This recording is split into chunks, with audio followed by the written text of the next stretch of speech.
تعرف شنو أخطر صفة تنجم تكون فيك وانت ماكش حاسس؟ صفة تخليك تشوف فضل الله عليك وتنسى النعمة. ربي سماها في القرآن الكنود.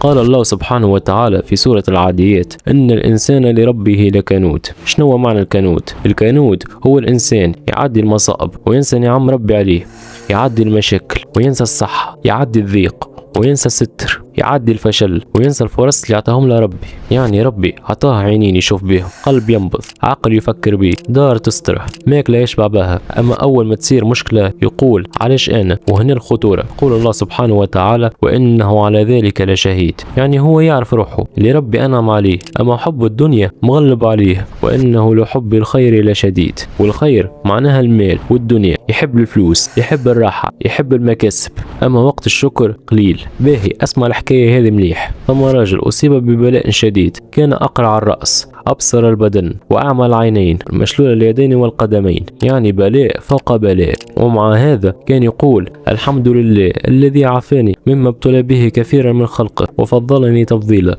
جو قالوا له: مما عافاك؟ أعمى وأبرص وأقرع ومشلول، على شنو تحمد ربي؟ قال لهم كلمة تهز الجبال: ويحك يا رجل، جعل لي لسانا ذاكرا وقلبا شاكرا وبدنا على البلاء صابرا. شفت الفرق؟ هو ما ركزش على اللي فقته، ركز على اللي بقى عنده. واحنا اليوم نركزوا على الحاجة اللي نقصتنا وما نشوفوش اللي ألف حاجة وحاجة موجودة. عندك لسان قول به الحمد لله. برشا ناس في الانعاش ما نجمش. لديك قلب يحس برشا، قلوب ميتة وهي تمشي على ساقها. الكنود مش اللي ما عندوش، الكنود هو اللي ما يشكرش. النبي عليه الصلاة والسلام كان يقوم الليل حتى تتفطر قدماه، فقالت عائشة: لم تصنع هذا يا رسول الله، وقد غفر الله لك ما تقدم من ذنبك وما تأخر. قال: أفلا أكون عبدا شكورا؟ الشكر مش بكلمة فقط، الشكر بحالة القلب. كيفاش تحب ترتاح؟ تو ابدأ احسب النعم اللي عندك كما تحسب مشاكلك. اليوم قبل ما ترقد جرب اكتب 5 نعم اللي عندك، تشوف قداش انت عايش في بحر من الخير وانت ماكش حاسس. اذا ما تكونش كنود، كون عبد شكور، على خاطر النعمة اللي ما تشكرش نجم تزول. والحمد لله رب العالمين.